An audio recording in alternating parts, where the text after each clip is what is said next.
Selamat sore Pak Greg. Saya ucapkan selamat sore karena saya membuat video ini pada sore hari. Di mata kuliah filsafat logika kali ini, saya Stanley Sanders NIM 21G10063 akan melakukan tinjauan terhadap materi yang telah Bapak berikan, yaitu artikel dari Romo Hari SJ. Untuk itu, kita akan memulai pembahasan sebagai berikut. Sebelumnya saya minta maaf karena di rumah saya sedang hujan, jadi mungkin nanti akan terdengar suara hujan di dalam video ini. Kita mulai pembahasan yang pertama. Artikel yang saya ambil adalah artikel ke-9 yang berjudul Pluralitas Budaya, Bahasa, dan Makna.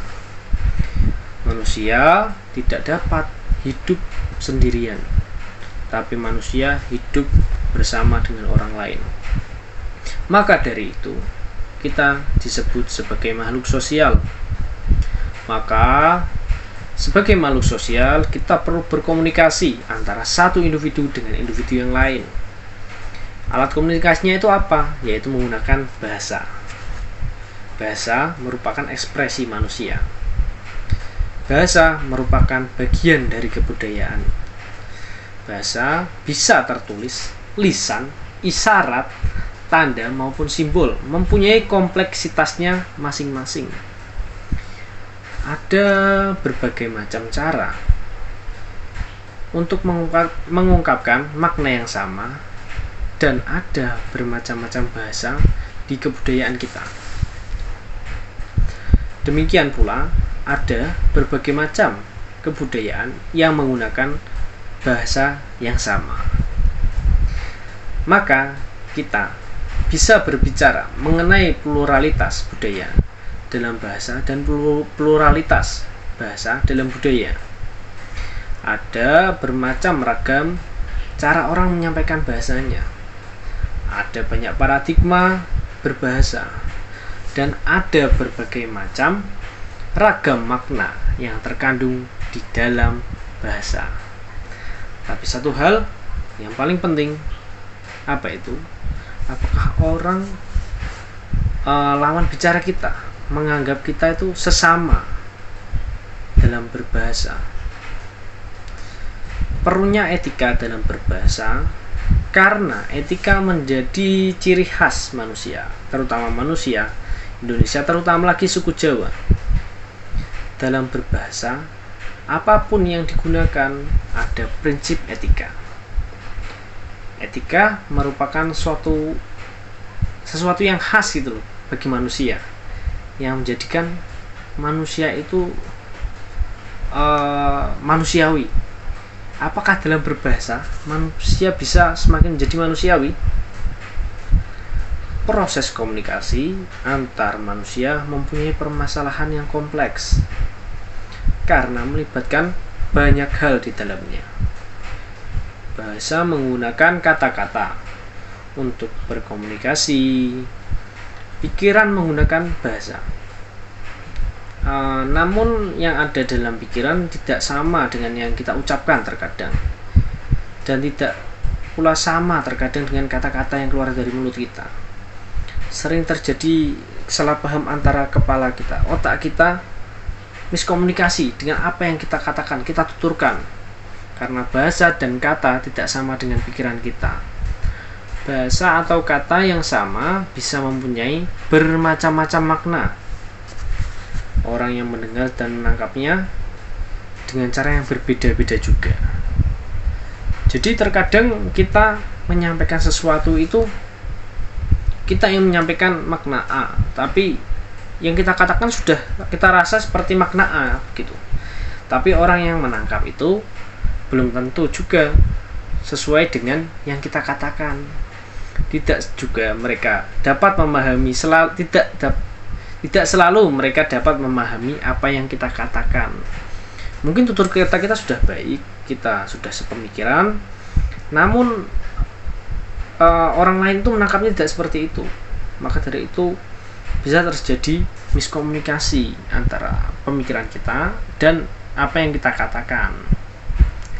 Ditambah lagi dengan perbedaan cara pengungkapan dan budaya, maka semakin komplekslah proses komunikasi antar manusia.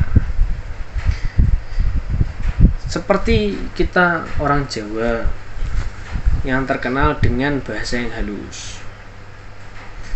Jadi bagi kita mungkin orang-orang yang dari Medan sana itu berbicara keras, tapi itu budaya mereka. Kita tidak bisa melarang itu. Jadi budaya kita dengan budaya yang lain itu berbeda. Kalau orang Jawa itu ngomong mungkin lebih pelan, tapi bagi orang Medan tuh ngomong harus keras seperti ini. Dimisalkan seperti itu.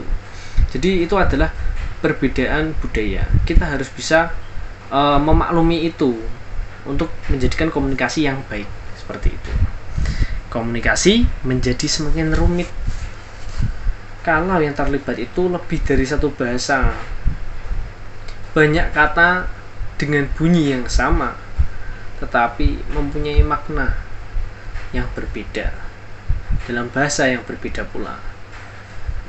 Untuk menambah kerumitan komunikasi, kita bisa melihat bermacam ragam fungsi dan pengungkapan bahasa yang berbeda-beda juga. Ada banyak fungsi bahasa, tidak terbatas hanya mendeskripsikan sesuatu.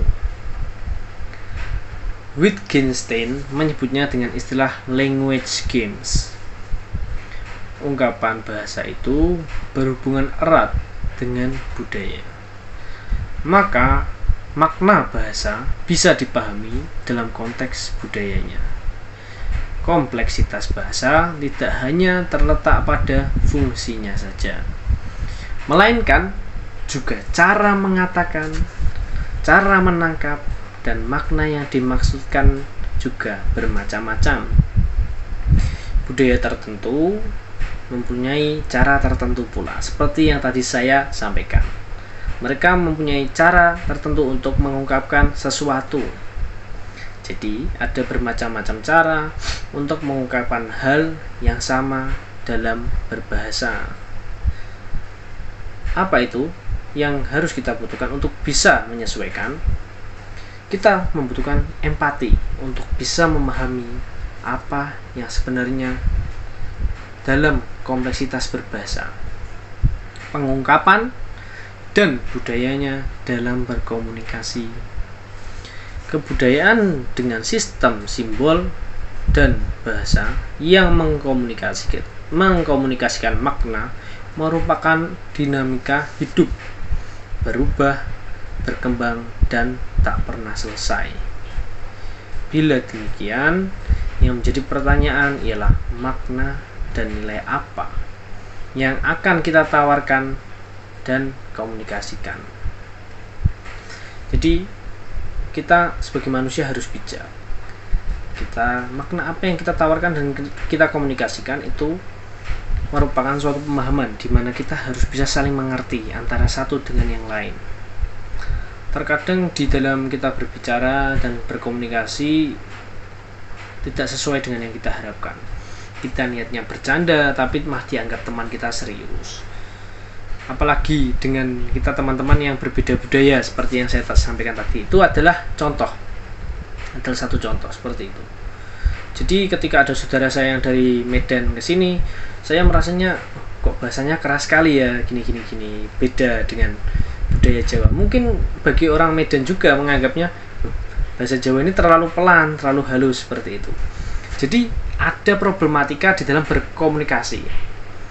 Lalu bagaimana cara kita mengatasinya adalah itu tadi, empati.